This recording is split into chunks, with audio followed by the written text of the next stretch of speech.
Last year, my roommate came home and was like, guess what? I got tickets to the World Cup. So I'm going to talk a little bit about football and the World Cup.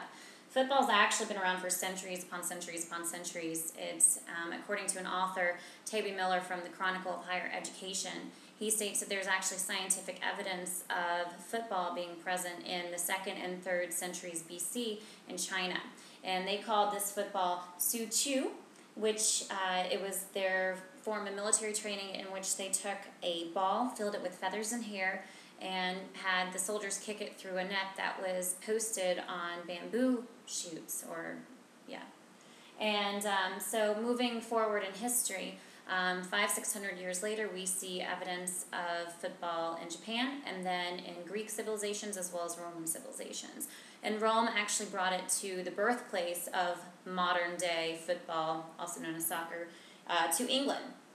And in 1863, England founded the London Football Association, and then over the course of the next 37 years, nation after nation joined, which compiled of over 100 nations. And in 1872, the first international football match between Scotland and England was hosted. In 1900, since there was so much global attention to the sport, it was finally formally recognized as a sport in the Olympics. And then in 1904, which is a huge date as far as the World Cup goes, FIFA, which is also the term is Federation International de Football Association, was formed. So what exactly is the World Cup? An article in Fast Company magazine stated that the World Cup was formed in 1920 by a group of French administrators that were led by Jules Rimet.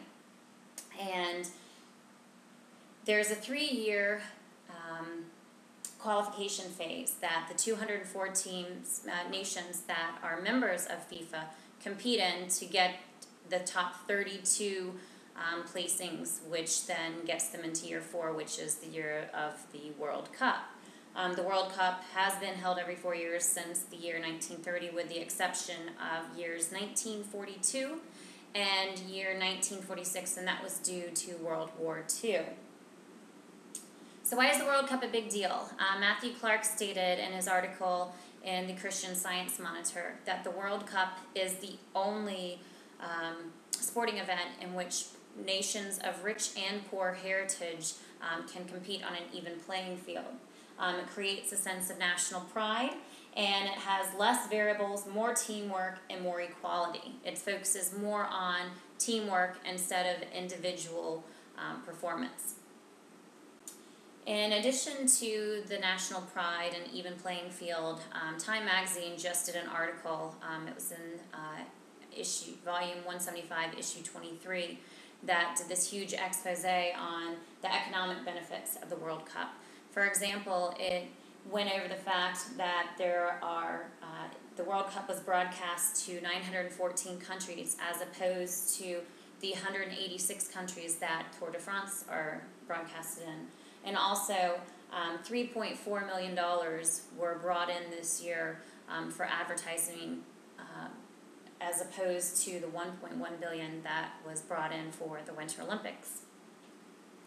So this year, Spain won the World Cup, and in summary, the World Cup does occur every 4 years, but it is a huge global event, and every year we see more and more national attention across the globe, more and more countries that get involved, and the arenas have to become larger and larger in size to accept hundreds of thousands of fans.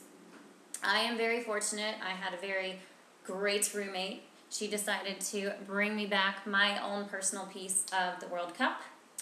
Yes, I am an official holder and owner of a Zulu, and I will be using this 4 years from now when the next World Cup is held in Brazil.